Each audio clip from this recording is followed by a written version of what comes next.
வனப்பகுதியிலிருந்து வழி தவறி வந்த புள்ளி மானை மீட்டு மீண்டும் வனத்துக்குள் அனுப்பிய வனத்துறையினர்.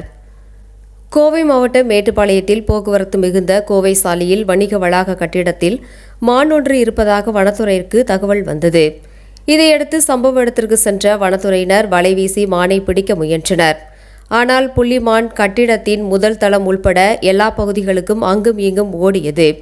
இதையடுத்து கட்டிடத்தின் நுழைவாய்வில் வலையை விரித்து புள்ளிமான் அதன் வழியாக வரும்பொழுது பிடிப்பதற்கு வனத்துறையினர் முயற்சி செய்தனர்.